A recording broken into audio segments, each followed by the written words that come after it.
చిత్తూరు పట్టణంలోని doctor Ramalakshmi fertility సెంటర్లో చిత్తూరు చరిత్రలోని మొట్టమొదటిసారిగా ఐవీఎఫ్ ద్వారా శిశువు జన్మించింది. ఈ అద్భుత క్షణంలో doctor P Rojapriya, doctor K Ramalakshmamma, doctor C Niranjan Reddy మరియు తదితరులు చిత్తూరులోని ఐవీఎఫ్ చికిత్సను విజయవంతం చేసినందుకు గాను తమ ఆనందాన్ని పంచుకున్నారు.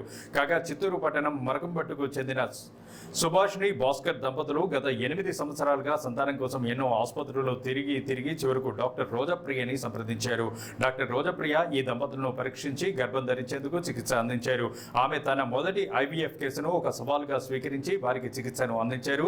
దాంతో చికిత్స విజయవంతం కావడంతో 2025 జూలై 4న డాక్టర్ రామలక్ష్మి ఫెర్టిలిటీ సెంటర్లో ఆరోగ్యకరమైన ఆడబిడ్డకు జన్మనిచ్చారు. దాంతో డాక్టర్ రామలక్ష్మి ఫెర్టిలిటీ సెంటర్ వైద్యులు మరియు సిబ్బంది ఈ వేడుకను ఘనంగా పండుగలా జరుపుకున్నారు. 43 సంవత్సరాల ముందు స్థాపించబడింది. సేవలు అందించడంలో కానీ, నెంబర్ ఆఫ్ డెలివరీస్ చేయడంలో కానీ, గైనిక్ సర్జరీస్లో కానీ ఎప్పుడు మాది టాపే ఉండేది. రామలక్ష్మి మేడం చాలా కష్టపడ్డారు ఈ హాస్పిటల్ కోసము, ఎంతో మందికి సేవ చేశారు. నేను వాళ్ళ కూతుర్ని. నా పేరు డాక్టర్ రోజప్రియ. డాక్టర్ నిరంజన్ రెడ్డి గారు సర్జికల్ గ్యాస్ట్రోఎంట్రాలజిస్ట్. మేము ఇక్కడికి 15 ఏళ్ళ ముందు ఇక్కడికి ప్రాక్టీస్కి వచ్చాము. వచ్చిన తర్వాత ఈ హాస్పిటల్ని ఇంకొక రూపు దిద్దే విధంగా మార్చి దీంట్లో లాప్రోస్కోపీ సర్జరీ కానీ, ఎండోస్కోపీలు కానీ, ఎక్కడెక్కడో సిటీస్లో ఉండే సర్జరీస్ అంతా ఇక్కడికి తీసుకొని వచ్చాము.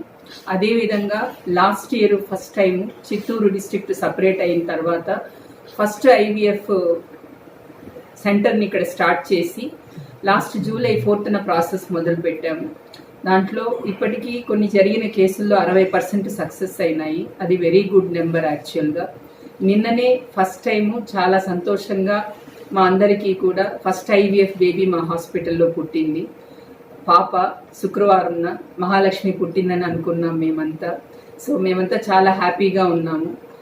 ఇలాంటి ఐవీఎఫ్ సెంటర్ని ఇలాంటి టౌన్లలో పెట్టడం అనేది అంత సాధారణమైన విషయం కాదు.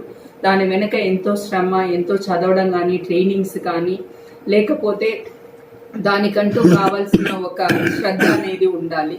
సో కాస్ట్ కూడా చాలా ఎక్కువ అవుతుంది, ఎక్విప్మెంట్ అవన్నీ పెట్టడానికి కూడా.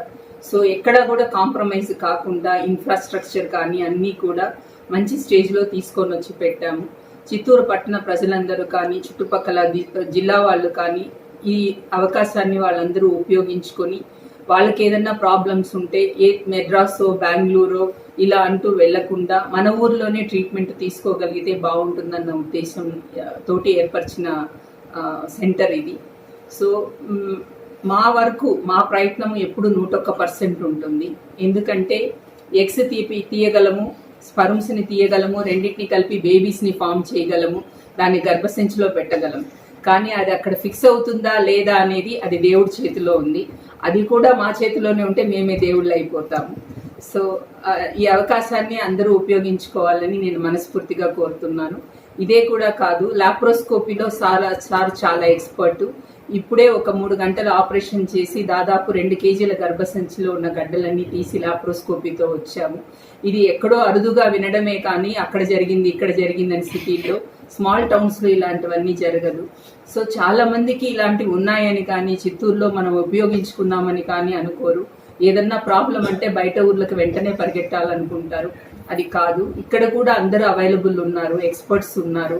మీ అందరూ దాన్ని ఉపయోగించుకుంటే మీకు బాగుంటుంది, మాకు బాగుంటుంది. Thank you.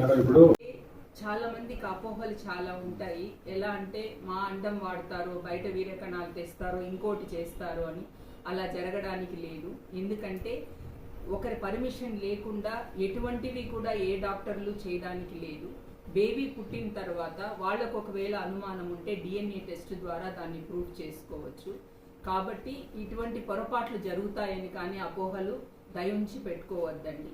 ఏది ఉన్నా డైరెక్ట్గా మీతోటి మాట్లాడే విషయాలన్నీ చెప్పిన తర్వాతనే ఒక డోనార్ అంటే డోనార్ ఎగ్స్ కానీ, డోనార్ స్పర్మ్స్ కానీ, లేదా డోనార్ ఎంబ్రియోస్ని కానీ సంప్రదించి వాళ్ళు మీ సమ్మతితోటి సైన్ పెట్టిన తర్వాతనే ఒక లీగల్ డాక్యుమెంట్ మీద ద్వారానే ప్రాసెస్ జరుగుతాయి. అది లేకుండా అన్అఫిషియల్గా ఎటువంటి పరిస్థితుల్లోనూ ఏవీ జరగవు. ఇక్కడే కాదు, ఏ హాస్పిటల్లోనూ కూడా సాధారణంగా చెయ్యరు. కాబట్టి మీరు ఐవీఎఫ్ పట్ల కానీ, టెస్ట్ ట్యూబ్ బేబీ పట్ల కానీ ఎటువంటి అపోహలు పెట్టుకోవాల్సిన అవసరం లేదని నా విన్నపం. కేసుల వరకు ఇప్పుడు చేశాము. దాంట్లో మాకు 12 కేసుల వరకు సక్సెస్ అయినాయి. ఇంకా కొన్ని కేసులు ప్రాసెస్లో ఇంకా మేము ఇప్పుడు సమ్మర్ కాబట్టి మేము ఎంబ్రియో ట్రాన్స్ఫర్స్ చేయలేదు, అవన్నీ ఫ్రీజింగ్లో ఉన్నాయి, అవి కూడా ప్రాసెస్లో పెడతాము. ఇదే కూడా కాదు, ఒక బీపీ ఉన్న షుగర్ ఉండే వాళ్ళకు కూడా మేము ఐవీఎఫ్లు చేశాము. ఎక్కడ మీకు ప్రెగ్నెన్సీకి మీకు వీలు కాదని చెప్పిన ఎస్ఎల్ఈ కేసు కూడా మేము చేసాము. ఇప్పుడు ట్విన్స్ ప్రెగ్నెన్సీ, ఇంకో 2 వారాలు 3 వారాల్లో అమ్మాయి డెలివరీ అవుతుంది. సో మేము సక్సెస్ అనేది ఇది డాక్టర్ రామలక్ష్మి అంటే ఒక బ్రాండ్ లాగా, ఒక నమ్మకం ఆవిడ. సో అదే నమ్మకాన్ని కొనసాగించాలన్న ఒక్క ఉద్దేశంతో మా ఇద్దరి తాపత్రయం ఈ హాస్పిటల్ నడపడానికి. నేను ఇంత మాత్రం ముందుకు రావడానికి మా అమ్మ నాకు వెన్నెముకలాగా ఉన్నారు.